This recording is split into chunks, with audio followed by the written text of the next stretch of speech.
Petit instant QLF. Petit rappel bien sûr, même si vous connaissez ici pour la plupart. Oli les amis. Donc les gars, pour ceux qui connaissent pas Oli, ils font des boissons. Donc il y a de l'ice tea, voilà, sans sucre. Il y a des boissons énergisantes comme je vous ai montré. Et il y a aussi les Hydration les gars pour le sport, la récupération, etc. C'est top. Oli, vous connaissez pour la plupart ceux qui viennent sur mes lives. Et il y en a, bah vous le savez, ils sponsorisent pas mal de streamers. Il y a 5 € les gars de réduction avec le code SEBRU5. Vous connaissez, donc sur votre première commande, SEBRU5. Et sinon, t'as moins 10% sur le panier, quoi, habituel le reste du temps avec le code SEBRU. SEBRU5, c'est pour la première commande. Et le SEBRU tout court, c'est moins 10%. Et pour ceux, les gars, comme d'hab, je vous recommande à chaque fois, pour ceux que ça intéresse et qui veulent tester, t'as des packs découvertes comme ça où en fait, t'as des mélanges de goût. Donc voilà, mélange d'ice tea, hydration ou énergie. Et tu peux même mélanger, il y en a qui font mélange d'ice tea, hydration, etc.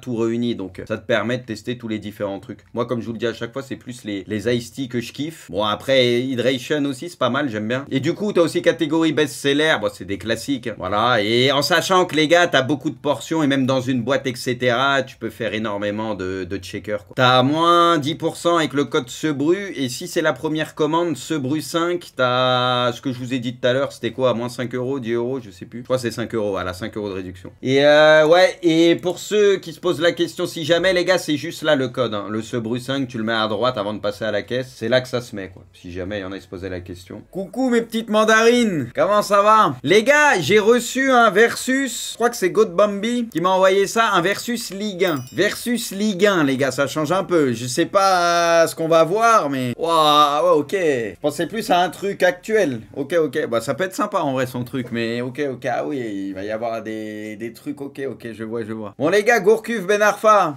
En vrai, quand tu penses aux deux, tu vois deux gâchis au final, vu le talent des deux et ce qu'ils ont été capables de montrer sur le terrain. Tu vois, tu pouvais te dire, ça pouvait faire une bien meilleure carrière, bien évidemment. Beaucoup de talent, de la technique, du ballon, etc. Après, des caractéristiques différentes. Lui, Ben Arfa, c'est beaucoup le dribble, etc. Capacité de percussion, d'élimination facile. Et Gourcuff, lui, bah, le côté plus créatif, la qualité de passe, les contrôles de balle aussi, mine de rien. Parce que quand il était bien à Bordeaux, qu'il faisait ses roulettes, etc.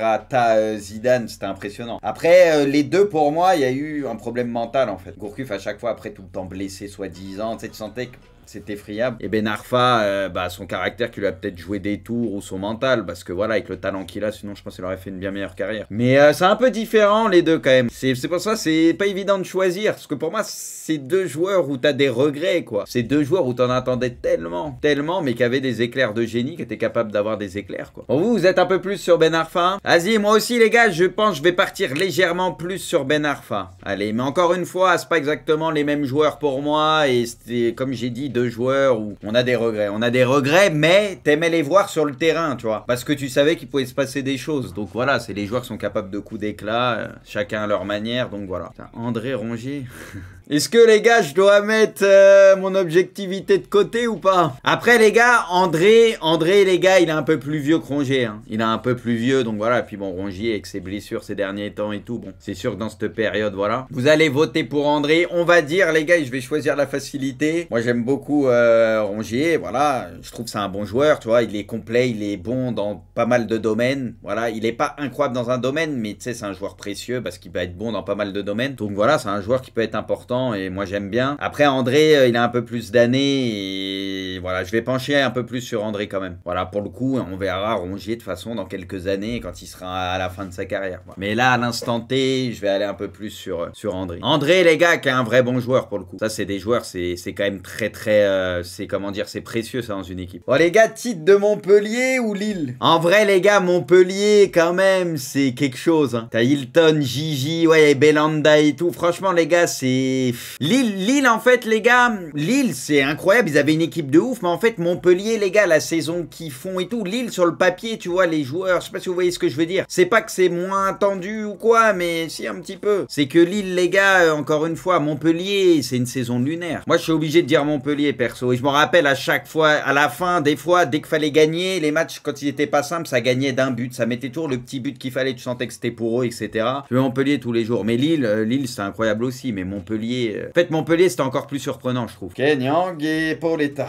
Les Marseillais, les Parisiens. Les gars, respectez Nyang, il y en a. Hein. Nyang, les gars, c'était costaud. Hein. C'était vraiment très costaud. Hein. Très très fort, Nyang. Après, Paoletta, moi, j'aimais beaucoup aussi. Donc, en vrai, Paoletta, j'aimais beaucoup. C'est pour ça, là, ça va pas être simple. Mais Nyang, les gars, c'était très très sérieux. Bon, vous êtes un peu plus sur Paoletta. Je vais choisir Paoletta, les gars. Moi, je choisis un petit peu plus Paoletta. Mais la vérité, Nyang, j'aimais beaucoup. C'était très fort. C'était très fort. Donc, voilà. Nyang, j'aimais bien. Mais vas-y, je vais partir du côté de Paoletta. Waouh. Ok. Rudy vs Galtier, du coup, c'est ça le truc? Moi, les gars, je pars sur Rudy. Moi, je vous le dis. Déjà, j'ai eu la chance de le voir en vrai, etc. Mais il y a longtemps. Et c'est quand il était à la Roma, d'ailleurs. Je crois à cette époque-là, il était à la Roma. Et il était très cool. Vraiment très très sympa. Vraiment un bon gars, pour le coup. Moi, j'avais trouvé très sympa et tout. Et donc, j'avais passé un bon moment. Donc, je garde un bon souvenir de lui, tu vois. Rudy, maintenant, ça dit Rudy, etc. Les trucs. Parce que c'est vrai que sur les dernières saisons avec lui, bon, il y a eu des trucs un peu plus compliqués, on va pas se mentir. Mais il a eu aussi des bonnes périodes, faut le dire. Il a eu aussi des très bonnes périodes avant, il y a quelques années. Donc voilà. Moi, je pars sur Rudy. Maxwell Abidal. Après, les gars, là, ça parle d'Abidal PSG et Abidal Lyon et Maxwell Paris. Hein. Je pense là, tu vois, faut pas englober toute la carrière. Là, je pense c'est en Ligue 1 entre guillemets. Attends, ça a voté qui? Abidal, mais c'était du 50-50. Maxwell, les gars, joueur très sérieux. La vérité, très sérieux. Maxwell, il faisait toujours ses matchs et tout. Moi, j'ai beaucoup aimé Maxwell. Son passage à Paris, c'était vraiment très sérieux, valeur sûre et tout. Et Abidal, il pouvait être très impressionnant. Par moments, il pouvait être très impressionnant. Moi, les gars, je partirais un petit peu plus sur Abidal, légèrement. Mais vraiment, de pas beaucoup. Donc, je peux comprendre votre hésitation. Parce que Maxwell, en soi, tous ceux qui disent Maxwell, ça me choque pas du tout. Et même moi, j'aurais peut-être pu partir dessus. Mais je vais aller sur Abidal. Je vais partir sur Abidal, qui défensivement, c'était bon. Et offensivement, il était capable aussi de se projeter, machin. Mais Abidal, en fait, je trouve que c'était peut-être plus impressionnant. Après, Maxwell, techniquement, c'était pas mal. Mais je pars légèrement plus sur Abidal. Ta carrière, Chérou. Moi, les gars, je pars sur carrière tous les jours. Mais franchement, Chérou, fort. Rien à dire. Moi, j'ai vrai beau joueur aussi. J'ai rien à dire. Mais les gars, en tant que Nantais, etc., carrière, les gars, la créativité, le football. Mais Chérou, il y a de la créativité, qualité de passe aussi. C'est un vrai bon joueur. Mais moi, je pars sur carrière. Carrière trop fort. Alors là, vous êtes plus sur Chérou. Le truc, c'est que, encore, je pense qu'il y en a... Enfin, c'est pas qu'il y en a peu, mais tout le monde n'a pas connu carrière, je pense. Ça a plus connu Chérou. Alors là, les gars, je pense que c'est pas qu'en Ligue 1, c'est juste les deux joueurs, non? Parce que bon, Di Maria, c'est resté plus longtemps, quoi, tu vois, dans ces... Je sais pas si vous voyez ce que je veux dire, comment on l'interprète, ça? Prime de la Ligue 1. Je vous laisse voter, je vous dirai ma réponse. Interprétez-le comme vous voulez, mais ouais. Bon, en tout cas, c'est le football. Hein. Là, c'est deux joueurs, c'est des beaux ambassadeurs du foot, quand même. Hein. Bon, ça part plus sur Di Maria. Moi, les gars, mon choix est déjà fait, c'est Di Maria aussi. Bon, déjà, il est plus resté en Ligue 1. Et t'as beau tout prendre, si tu prends tout, Di Maria, ça a abusé sa carrière, tout, bah même à Paris, ce qu'il a fait, c'est pas rien, enfin là, en Ligue 1, c'est un joueur qui est très marquant, souvent fort dans les gros matchs, etc. Donc un monstre, quoi, tout simplement, donc moi je suis obligé de partir sur Di Maria. Après Hazard, c'est sûr, ce qu'il faisait à Lille et tout, déjà, on voyait que le mec, il était pas comme les autres et que c'était un monstre, et après c'est confirmé à Chelsea, hein. C'est Hazard, c'est le football, moi c'est le genre de joueur que j'adore aussi, c'est un crack, mais bon...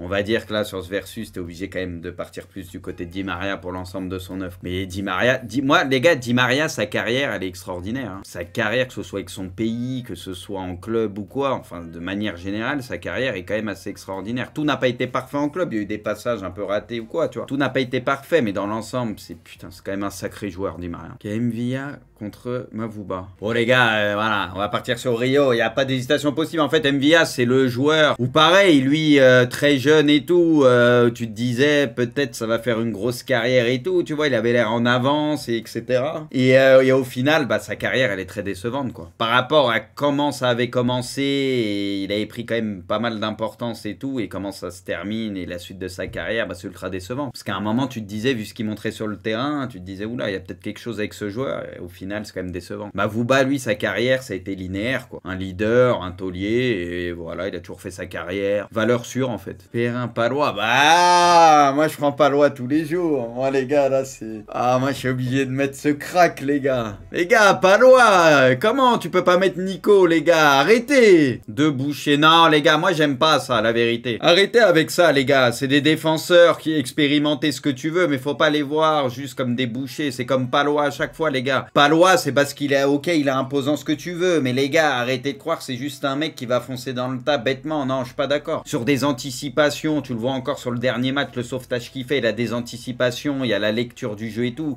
C'est des valeurs sûres de Ligue 1, c'est tout, terminé. Faut arrêter les gars de dire que c'est bouché tout le temps, non. Vous respectez rien les gars, la vérité. Bon, vous votez fort pour Gamero, moi aussi je pars sur Gamero. En vrai, au Haro, les gars, il avait ses périodes, mais il était pas mauvais. Hein. Il y a des périodes, il a vraiment fait le taf et tout. Hein. Le truc, c'est que Gamero, tu vois, au niveau de ses déplacements, tu sais, souvent dans le dos aussi, tu sais, il a vraiment ce truc-là. Je trouve que Gamero, dans ses déplacements, et même au niveau de la finition et tout, tu sais, il a toujours un truc à ce niveau-là. Il sent bien les coups, en fait. Je sais pas, moi, j'ai toujours beaucoup aimé sa qualité de déplacement, en fait. Et en plus, au niveau de la finition, en général, ça peut punir. Donc, ouais, vraiment bon Gamero. Ouais, il aura fait ça. Mine de rien, Gamero, sacrée carrière. Hein. À son niveau, tu vois, quand on dit sacrée carrière, on le compare pas à un top joueur français ou quoi, mais sacrée carrière. Franchement, ouais, même en Espagne, etc., sacrée carrière. Alors là, les gars, pareil, est-ce qu'on prend Ligue 1, est-ce qu'on prend carrière? Je pense que c'est Ligue 1. Les gars, Néné, moi, j'adorais. Hein. Moi, franchement, je l'adorais, Néné. Quand il rentrait sur son pied à chaque fois, je dis pas que c'est Di Maria, mais tu sais, il y avait des petits trucs un peu à la Di Maria en moins fort, hein, bien sûr. Hein, mais je sais pas si vous voyez ce que je veux dire. Il y avait un peu des trucs à la Di Maria, je trouve. De temps en temps, moi, j'aimais bien Néné. La vérité, c'était un vrai bon joueur. Moi, j'aimais bien. Ouais, j'avoue, Néné, par contre, quand t'allais au contact avec lui, ouais, il pouvait se laisser tomber facilement, avoir les fautes et tout. Après, il était frêle, donc il jouait de ça, tu vois. Bon, moi, les gars, je vais un peu plus partir du côté de Nasri aussi, quand même. Voilà, Nasri, bon, tu prends le tout quand même. Nasri, c'est énormément de talent, puis mine de rien, c'est une belle carrière aussi. Le truc, Néné, j'ai beaucoup aimé, comme j'ai dit, mais bon, je suis obligé de mettre Nasri devant. Gignac, Litcha. Alors, les gars, Gignac, top attaquant de Ligue 1, etc.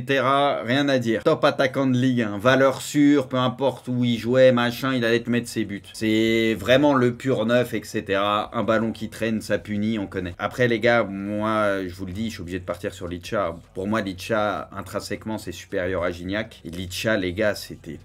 Moi, je l'ai trouvé trop fort, Litcha. Le mec, il parlait pas, mais qu'est-ce qu'il pesait? Mais il était trop fort. Oh, moi, Lisandro, j'ai adoré. Moi, il m'a vraiment marqué, ce mec-là. Mais j'ai du respect pour Gignac, hein. J'ai beaucoup de respect, hein. Tu vois, c'est tranquille, hein. Mais pour moi, Litcha, c'est supérieur. Ah, bah c'est fini. Okay. Bah merci Godbambi, hein. Tu reviendras, je sais pas si t'étais là, mais en vrai les gars c'était sympa, non? Ça change un peu, parce que là pour le coup il a fait un thème autour de la Ligue 1, je trouve que c'était bien. C'est sympa, ça permet de revoir certaines choses, en plus il y a eu des petits Nantais et tout, donc parfait.